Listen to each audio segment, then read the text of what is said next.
Okay, boys and girls, let's continue with the story of the week, please. Cooper's lesson.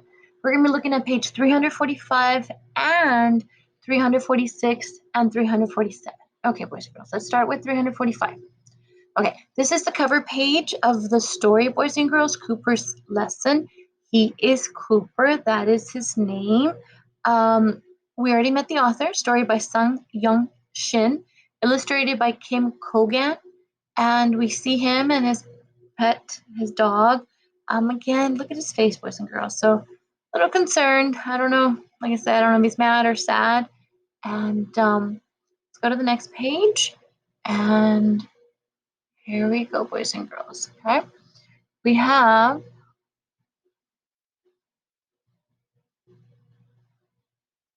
okay.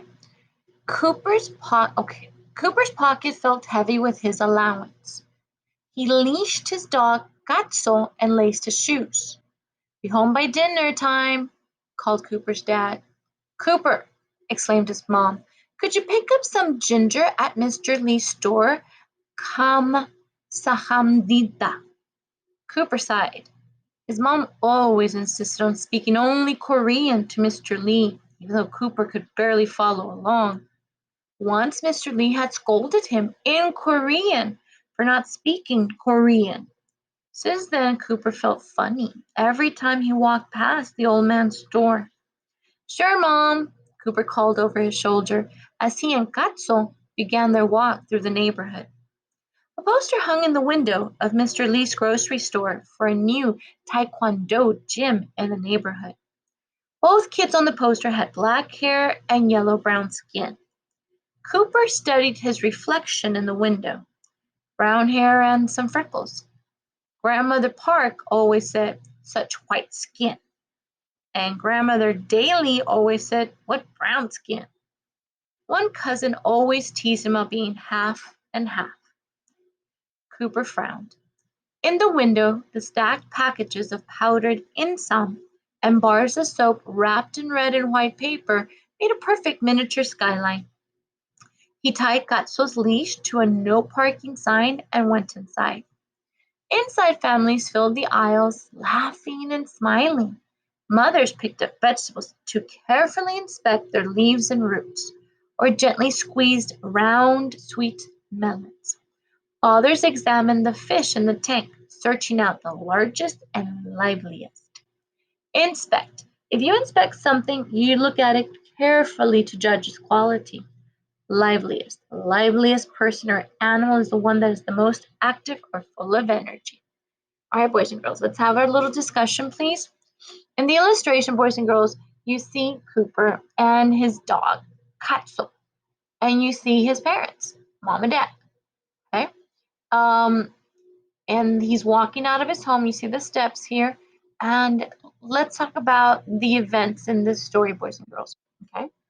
So his pockets, they're heavy with what, boys and girls? They're heavy with his allowance. We had that word actually, boys and girls, in last week's math lesson. Allowance means, remember, when do you get an allowance? Who gets an allowance, boys and girls? Do you remember?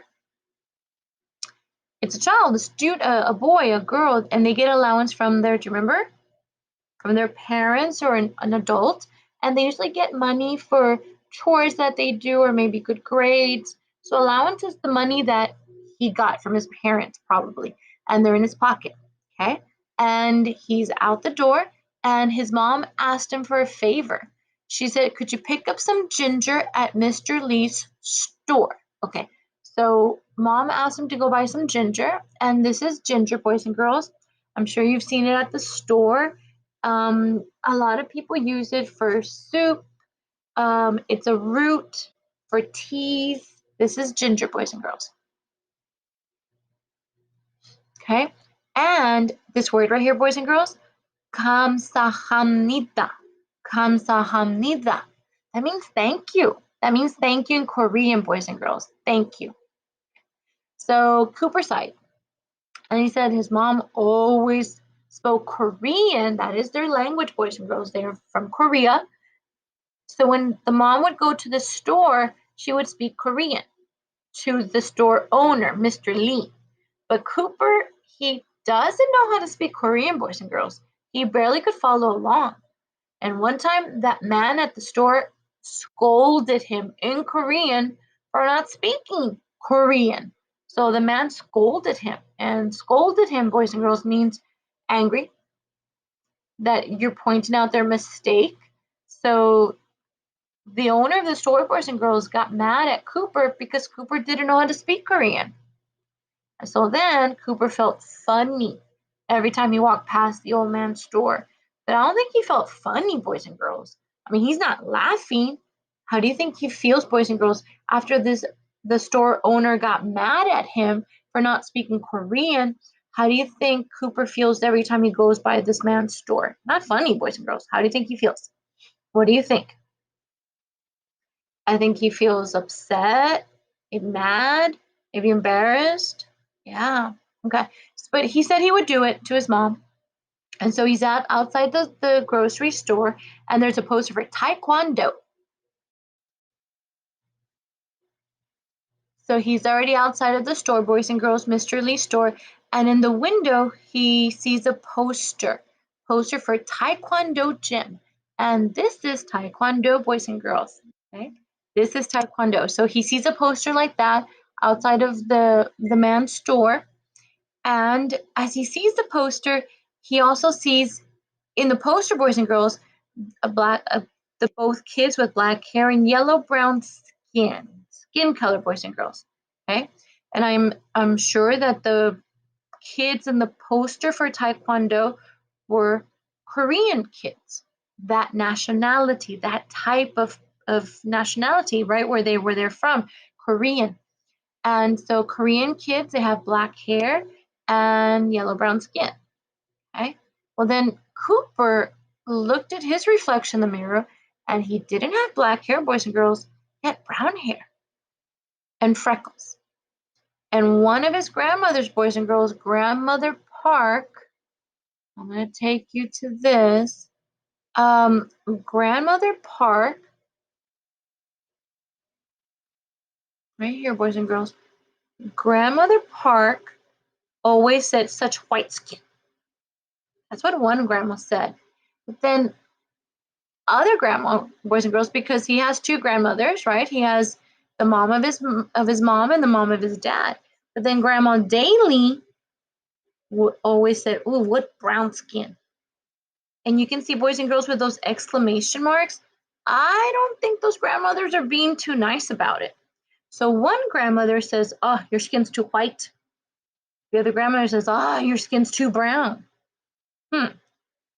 And one cousin always teased him about being half and half. Okay. Boys and girls, cousin teased him about being half and half. Boys and girls, do you know what that means, boys and girls, when you're half and half? Think about it. If one grandma is complaining that his skin is too white, but the other grandma is complaining that his skin is too brown, what do you think half and half means, boys and girls? Think about it. Okay? Well, what half and half means, boys and girls, is that his parents are two different nationalities.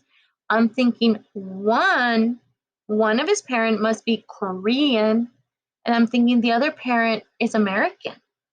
And so that's why the Korean grandmother is complaining that his skin is too white because Koreans have yellow brown skin. So this Korean grandmother is complaining that his skin is too white. But then the other grandmother is complaining that his skin is too brown. So Grandmother Park is the Korean grandmother, and Grandmother Dally has to be the American grandmother. Again, boys and girls. Grandmother Park complaining that his skin is too white. She must be the Korean grandmother. Grandmother Dally complaining that his skin is too brown. She must be the American grandmother. And then his cousin, that's supposed to be family. They're supposed to respect one another, love one another. His cousin is teasing him, making him feel bad that he is half and half Korean, half American. That's not nice, boys and girls. All right. And then So Cooper frowned. When he saw this reflection, he frowned, boys and girls. So he's not happy. Okay? And we see that in the window, he saw some powdered incense. And incense, boys and girls, is tea, ginseng tea. Just to let you know. Okay? He tied his dog, his leash, to a no parking sign, and he went inside. And inside, boys and girls, they were laughing, they were smiling, families were buying things. So, but boys and girls, by what you should see from right now, boys and girls, is that there's a conflict. There is definitely a conflict, boys and girls. And what is the conflict about? Can you tell me what his problem is, boys and girls? What he has a conflict with? Well, boys and girls, if you said, because remember, boys and girls, he frowned. He frowned. Frown means that you're not happy, boys and girls. So this is his conflict. This is his problem, boys and girls. And his problem is that he is half and half. Nothing wrong with that, boys and girls. Nothing wrong with that.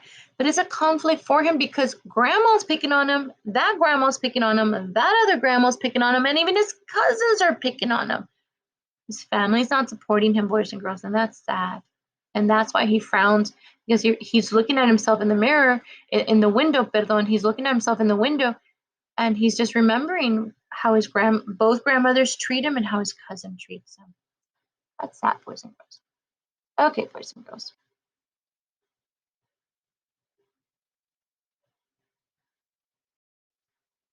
Thank you.